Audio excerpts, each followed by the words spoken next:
स्वागत है दोस्तों आपका इस YouTube चैनल में। इस वीडियो में हम जानेंगे मृदा अपरदन किसे कहते हैं। तो जो मिट्टी का इरोजन होता है, सोइल इरोजन जिसको अंग्रेजी में बोलते हैं, उसका क्या मतलब होता है।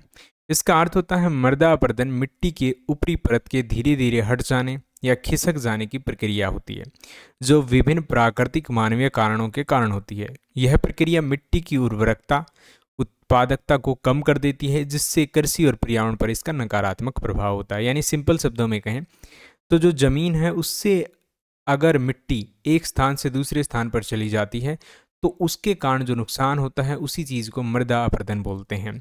अब ये होगा क्यों? क्योंकि अगर मिट्टी है, जैसे उपजाऊ जमीन है ये वाली, ठीक है, यहाँ पर जो मिट्टी है अगर उड़कर या किसी भी कारण से यहाँ से चली जाएगी और नीचे जो बंजर ज़मीन है वो ऊपर आ जाएगी, तो इससे ये जो ज़मीन है ये खराब हो जाएगी। इसी चीज़ को हम मृदा अपरदन बोलते हैं।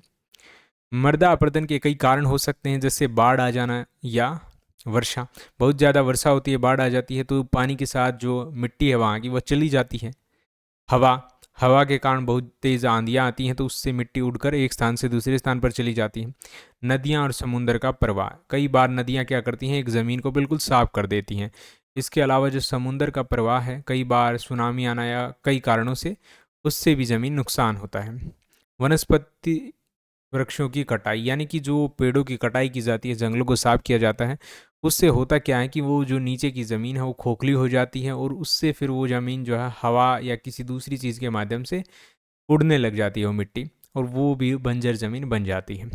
खनन या निर्माण, खनन के लिए भी जो है ज़मीन को खोदा जाता है, जिससे मृदा अपरदन होता है।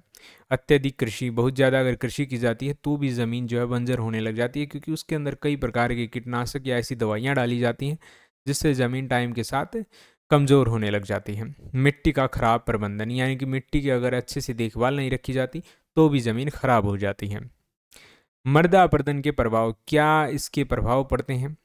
मिट्टी की उर्वरता में कमी। पहली चीज़ तो यही है कि जो मतलब उत्पादक अक्षमता होती है मिट्टी की, वो कम हो जाती है।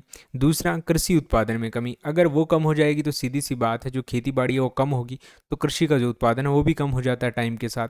जल स्रोतों का प्रदूषण, यानी कि जो मिट्टी है अगर उड़कर वो एक स्थान से दूसरे स्थान पर जा रही है, तो हो सकता है जैसे ये जलाशय है, यहाँ से मिट्टी उड़कर आएगी तो इसमें भी गिरेगी, तो ये जल स्रोत जो हैं, पीने का पानी है या जो काम का पानी है, उसको प्रदूषित करती है।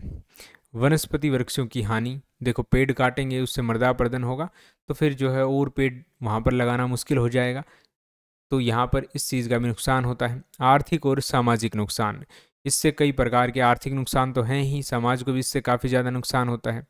मृदा अपरदन को रोकने के उपाय, क्या क्या उपाय किए जा सकते हैं जिससे हम इस चीज़ को सॉल्व कर सकें। तो पहली चीज़ तो जो पेड़ पौधे हैं उनकी रक्षा करनी होगी, क्योंकि वो मिट्टी को बांधे रखते हैं, ठीक है, अपने साथ। तो उनको बचाकर, मिट्टी का संरक्षण करके, यानी कि मिट्टी को हमें बचाना है, उसके अंदर केमिकल या कुछ भी ऐसी चीज़ें नहीं डालनी जिससे वो बंजर हो जाए। जल संचयन, यानी कि जल को जो है हमें कंट्रोल करना है, बाढ़ जैसी जो गतिविधियां होती हैं उसको जितना भी कंट्रोल किया जा सके उतना कंट्रोल करना है। बारिश आती है तो भी बाढ़ जैसे हालात ना हो, इस चीज़ का जो है काम करना है। बाढ़ नियंत्रण करनी है हमें। स्थायी कृषि प्रथाएं, यानी कि स्थायी कृषि प्रथाएं लानी है जिससे जो है लंबे टाइम तक खेती बाड़ी की जा सके, इस प्रकार से हमें उत्पादन लेना है।